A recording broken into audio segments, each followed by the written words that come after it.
Today is Tuesday, September 24th, 2019. My name is Joe Reingold, and I'm here with Miriam or Mimi Guten. Hello there. Hi, Mimi. Hello, Tell us a little Joe. bit about your family, where they came from, your parents and your grandparents, and where they lived. My parents both came from Russia. My mother came from a little city, little town called Yoshinovka, and she was 1 year old. Can you imagine that they were in the hold of a ship with a little baby like that? Anyway, I didn't get to know my grandparents very well. Most of them had died by the time I came around. And most people call me Mimi. And anyway, my father was 13 years old when he came, and he lied about his age and said he was 16. As a result of that, he was drafted in World War I, and he went to France and drove around on the battlefield picking up the wounded soldiers. He was quite a guy, and my mother was quite a wonderful woman. He was from Russia, but someplace near Odessa. And in both families, it was interesting. There were 6 brothers and 2 sisters, and the families were totally different. My dad was not afraid to do something, daring, and he started a business, and then, of course, he was drafted, so he couldn't connect. I shouldn't tell this part of the story. Where did he live at that time? Or were In they living? Milwaukee. So they came straight to Milwaukee? Or My father, in the Army, had a friend named Sam Ottenstein. And my Uncle Sam and he were good buddies. And my Uncle Sam kept telling him about his beautiful sister. So when my father came back from France, he called him up and he said, "I'd like to meet your beautiful sister," which he did, and they fell in love and they got married and they had a wonderful wedding, you can imagine. And they took a streetcar and went down to see a movie downtown. That was their honeymoon. And they were in Milwaukee. They settled there. Yes. At the time. Both sides of the family had settled there. Well, I had 2 sisters, and each one of them was very musically inclined, and my first sister, Beverly, who was 8.5 years older than I, became an opera singer. She was also a good pianist, and she went to the Cincinnati Conservatory of Music, and then from there she went to New York because she followed her voice teacher. And she made a stunning can't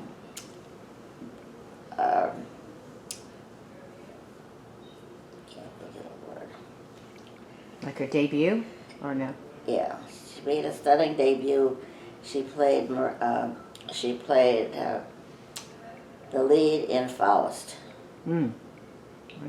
And she was booked to go on tour with Robert Merrill, and then she was going to be with the San Francisco Opera Company. And guess what? We think that she realized that it's a tough job. Yeah. and she accepted the proposal of her boyfriend, and they got married in 1945. And I remember that wedding. I was hell to look for a pair of dressy shoes. And the shoes I found that were pretty were made out of paper. And by the end of the evening, I had to take them off. It was so funny. Here I was, a bridesmaid. Anyway, we'll go on. My next sister, who's almost exactly 4 years older than us, Charlotte Ray, and she always wanted to be an actress. And she turned out she was a wonderful actress. And some of you may remember her from Facts of Life. She was Mrs. Garrett. Mm-hmm. She unfortunately died on August 5th of 2018. But my parents died young. My father, with whom I was very close, died when he was 56 years old. And after he died, we found out how many people he had helped during his life that he never told us, and it all came forward and it said how wonderful he was. I don't know how many kids that he put through college, but it was really nice. But I do remember one time, it was the day before I was going to go, and this girl flew in from Boston, and my dad said, take her out and get her a wardrobe for college. I hadn't done the shopping for myself yet, but anyway, she got one, and people kept on coming up and telling us how wonderful he was, which we knew, but not quite all the way. I went to school. Charlotte went to Northwestern University, and I followed her. I came to the school, and I was a freshman when she was a senior. And she was a pretty big woman on campus already when I got there. Mm-hmm. And I was in the School of Commerce. I thought I was going to be going into my dad's business. And after 2 years, which I was doing fine, I just decided, no, I really wanted to be in music. So I switched over to music school. And I'd been doing stuff. I was always involved in something. I was always coming back late at night from a rehearsal. And so I switched over to the music school, and of course I was taking like 22 to 24 hours every quarter. But I made it, and I did my senior recital, and in the afternoon they were looking for me, and I was at a movie, because I figured if I didn't know it by now, too bad. I went out, and after I got out of school, I got married. Got out in June or May, and September 2nd, then we were married. How did you meet your husband? I met my husband because my cousin was his friend, and he fixed us up to go together. Well, not, just he fixed us up for one date, and we just happened to really like each other a lot. Where was this? What city? Milwaukee, Wisconsin. You were back to Milwaukee, okay. Yeah, I grew up in Milwaukee, and part of my life, and a good part of it was in a suburb called Shorewood, which was very advanced in the way of education. They had a high school campus that was like a college campus. It was really exceptional. But anyway, he had another semester of school to finish, so we went to Madison, where he had been going to the University of Wisconsin, and we were there for one semester, and it really was fun. It was a fun place to be, and we were just there for one semester. I had a job. He did not. We had a little apartment that didn't even have a bedroom. It had a Murphy bed. Oh. But it had a cleaning lady. Oh, and wow. it had a maid. And so there I was at 7 o'clock in the morning at a paint company, and I had to make sure they had all the elements that they needed to make the paint. I thought, my God, I mean, here I am, they don't know me at all, and I'm in charge of something like that. Well, anyway, practically the minute he got out of school, he got his draft notice. And he went to Fort Leonard Wood, which was in Missouri.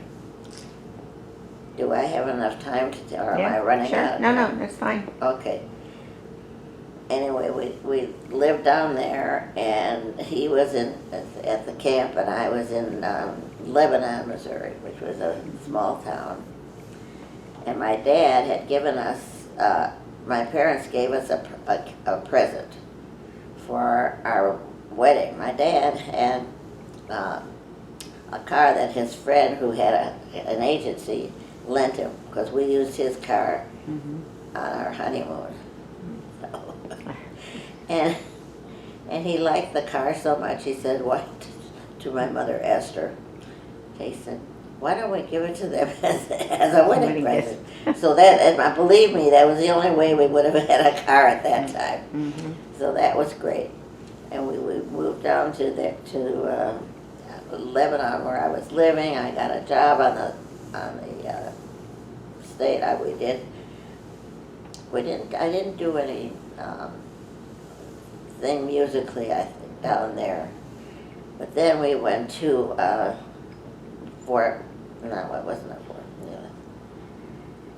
we moved to Mineral Wells, and there was a base there, and he was in the Army, the Army attached to the Air Force. Okay. And I did do a lot of things there.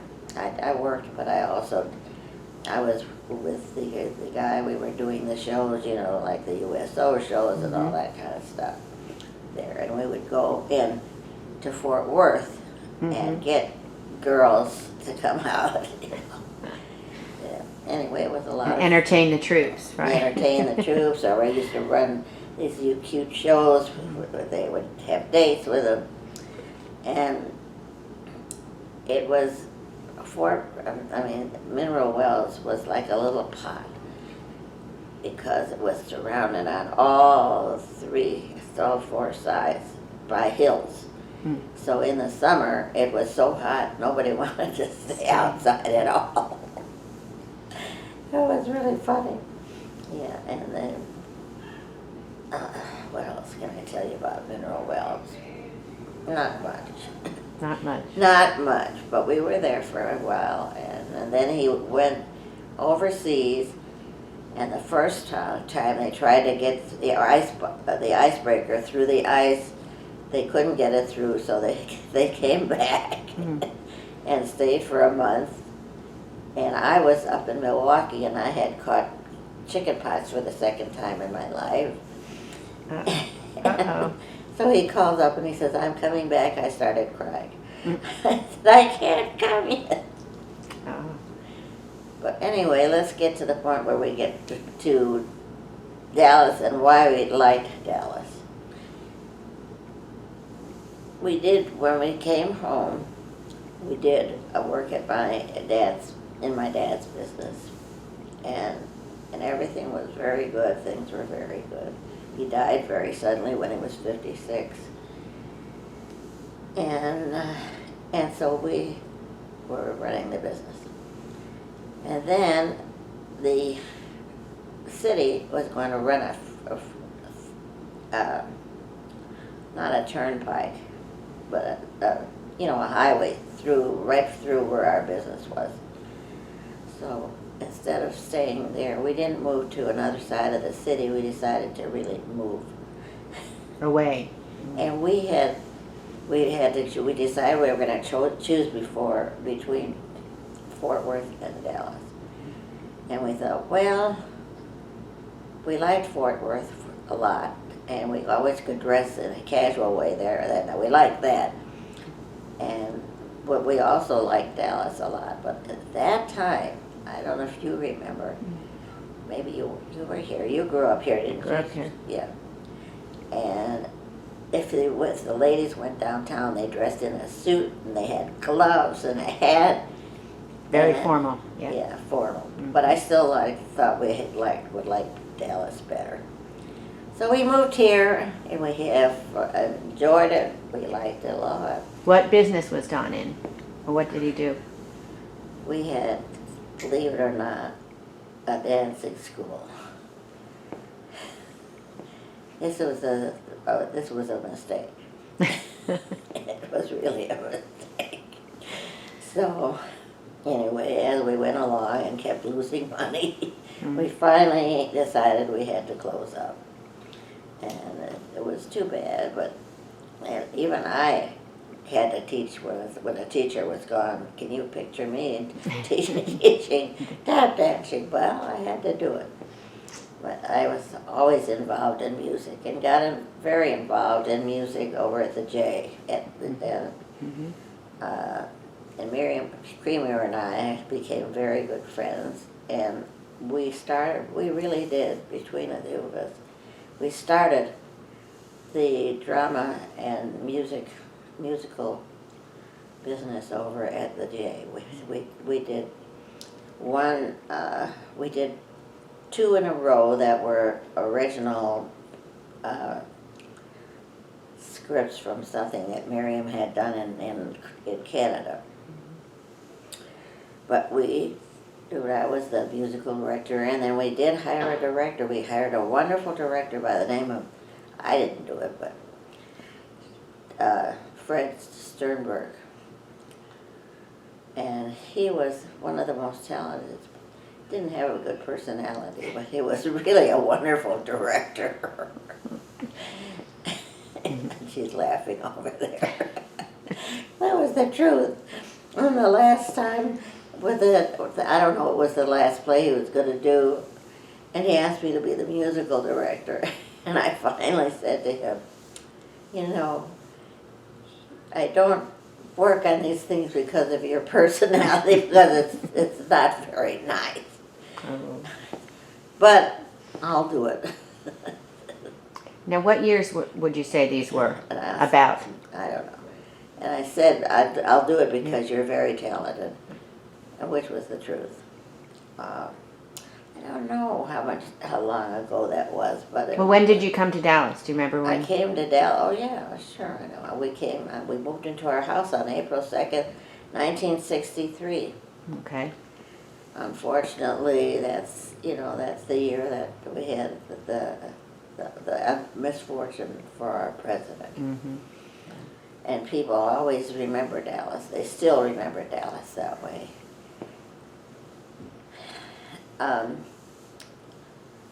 So what did you first join, or what did you become involved in when you came down here, besides music? I was involved with, I don't know, I had a lot of musical involvement. I was in several organizations. I did stuff with Brandeis. I did with the one, I can't forget the name of it. There was a night group, because we had kids, and a bunch of us were in that night group. Balaban. National Council or something else? National Council. Jewish women? Yeah, Jewish women. Mm-hmm. And we were, and we always put on shows. Mm. And that's kind of how it started. And we used to have a lot of fun, and every year we did a show. Did you join a synagogue right away? What? Did you join a synagogue right away? I don't want to tell the real story of okay. why we joined. Tell the fake story. Yeah. I'll tell the fake story. Tell whatever you want. I don't want to say anything bad about anything. Okay, that's all right. Anyway, we went to, at that time there were basically 3 synagogues. And first we went to Emmanuel. I had been, I grew up in Emmanuel, and my husband did not. But we always went on the high holy days to a different synagogue that was more towards the Orthodox side, not Orthodox, mainly more like conservative. And anyway, first we went to Emmanuel to visit. Then we went, and on a Friday night, then stayed for the Oneg Shabbat and all that. And then we went to Shireth Israel the next time. And we stayed for the Oneg Shabbat. And then we went to Tiferet Israel and stayed for the Oneg Shabbat. And there were a lot of very friendly people over there. So my husband said, "This is where I want to be." So we were for quite a while. And it was an interesting synagogue. They had a very active brotherhood and sisterhood who also liked to put on little shows. And we had a lot of fun doing them. So I have enjoyed being musical director. I did do actually some professional work as a musical director. I did a couple shows over at the Dallas Theater Center. And then they had decided we're not going to do musicals anymore, they're too expensive. So for a long time they didn't do them. But I have done many, and many of them were at the Jewish Center.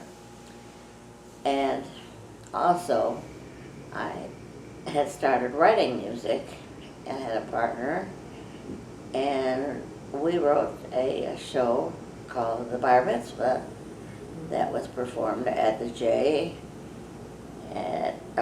My first year, I don't remember, but I think the second year was 1993. And it was very successful, made him a lot of money. I remember it. Yeah. And then in 1993, that was a bad year for us because my husband died. He had a heart attack, and he died on July 23rd, 1993. So anyway, as far as children goes, I have 3 children. My oldest one was, her name is Carrie, and she does not live here. She lives in Michigan. She's a journalist, and she's a very talented writer, and she's a wonderful person, and she is, I don't know what more to say about her. She really is a wonderful person. Then, Does she have any children? yeah, she had 2 daughters who happened to have been here this Oh, weekend. good. With one of them has a baby, Yeah. and we had a lot of fun with the baby and with them. And anyway, they also live in the Detroit area. And then I had another daughter a little bit later, about 2 years after that, and her name is Myra. My first daughter's name is Carrie. And then Myra was born, and she has been wonderful too. She's the one who gets mostly stuck with me with my needs. I have a son here who is 2 years younger than she is. That's pretty hard for me to believe that my youngest child is 60 years old. I mean, really? Well, I'm 89. What do I want? What can I expect? So, and How has your family grown? What other grandchildren do you have, or family? Myra has 1 son. She lost a little baby girl. And Dennis had none. Dennis was married, but he got divorced, and then he didn't meet her, I can't say that, which we knew his current wife, who was also divorced, and we've known her since she was 9 years old when she came from Panama. So they're very happy. They've been married, I think, now 15 years, and she has 3 boys. And my youngest grandson from her is getting married in New York next month. Mazel tov. Yeah, Mazel tov. So, as far as my health goes, I had a lot of problems. In July 1st, I think it was, I went to Michigan to play at my oldest grandchild's wedding. And I knew at that time that my fingers felt very strange. They felt gritty and slippery, and it was very difficult to play the music. But the wedding was wonderful. The wedding was very good. And she married somebody who wasn't Jewish, but he loved it. They had a Jewish wedding, and they had a ketubah, and he loved the music. And his side of the family, they were lifted up in the chairs, and they liked that a lot. And he had a mother. His dad had died, and the three of them walked down after the ceremony together. Carrie and Don, who was Carrie's husband, and his mom. So that was very nice. Mm-hmm. And of course, now we have a little grandbaby, a great-grandbaby. Great-grandbaby. Yeah. That's right. Whose name is Lily. But the first great-grandbaby was born from Dennis's wife's side, from her middle son, David. And guess what her name is? Her name is Lily. Ah. So now we have two Lilies. Two Lilies. Yeah. And she's about 2.5 years old, and she's a darling little girl. And let's see, her oldest son, Ruthie's oldest son, has a little boy who's about 1.5 years old. And they live in College Station, and the little girl lives in Houston. Okay. Yeah. And now we have our Lily. That's very sweet. What kind of things have you been involved in recent years? I was involved in Hadassah. I think I was a secretary for a couple of years, and then I've always been doing programs for them, for Hadassah. And I've done programs everywhere. And the Jewish, have you been in JWVA for a while? Jewish War Veterans Auxiliary? I was a charter member. A charter member. Very good. Yeah, I was a charter member, and my husband Don founded, he and a fellow named Preston Gendler founded the JWV here. Oh. And it's turned out to be very, very active, and I think anyway. The most active in the country. I know, and we have the largest auxiliary too. Right. Something to be very proud of. Yes. Are you involved in any kind of civic activities at all, would you say? Not really. No? Okay.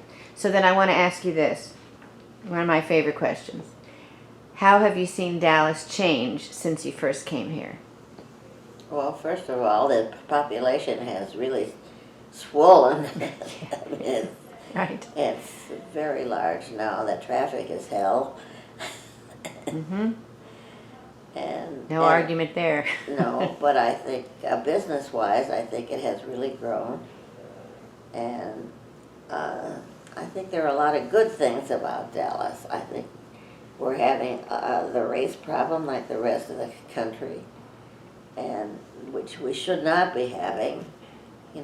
Theoretically, we're not having it, but we do, which is very sad. And there's also some anti-Semitism in Dallas, just like there is in the rest of the country.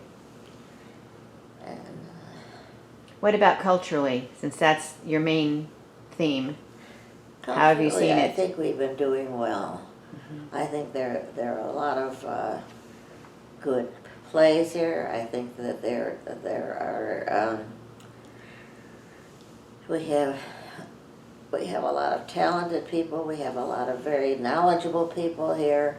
I think that the education. I know that my son works at the University of Texas in Dallas, and that has grown tremendously since we moved here. I don't know if it was really here when we first moved here.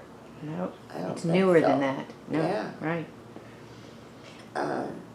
I think there's a lot of talented musical people here. I think there's a lot of smart people in Dallas. I really do, and I know there's a lot of criticism about Dallas. I think not always justified, because I think we're a good city. Yeah. So you don't regret moving here? No. No, good. No, we never regretted that. Okay. Really. Can you think of something that you are personally the most proud of? No, probably for my family. Okay. That's the main thing, right? I'm proud of some. I'm also proud of some of the things that I've written, which I have not been able to get out to the public, but maybe after I'm dead. Okay. You know, like all the dead artists that are You'll be famous so posthumously. revered. Yeah. Right. Well, maybe before then. Can you think of someone that you would say was a role model for you? I don't know. No. I don't think so. Someone in the music field? No. I don't think so. Okay. All right. So then my final question to you is, what else of anything of your life that you would like to add to your interview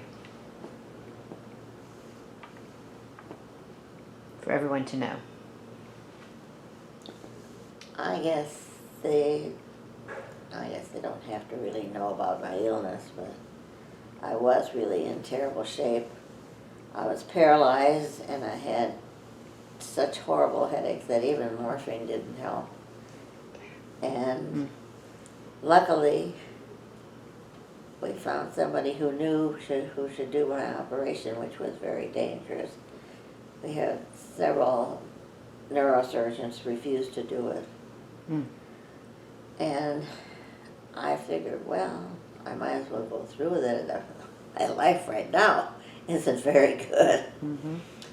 And knock on wood, Yeah.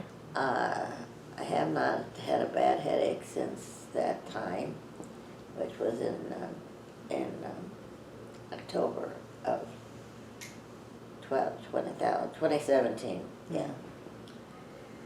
And I'm not, as you can see, I'm not paralyzed. I do have to use a walker to walk, but everybody said, even doctors, that I would never walk again. However, I worked like hell to accomplish it. Very good. And We're glad you did. Very and good. my fingers are still not good, but God remembered, or somebody, or my fingers that have kinetic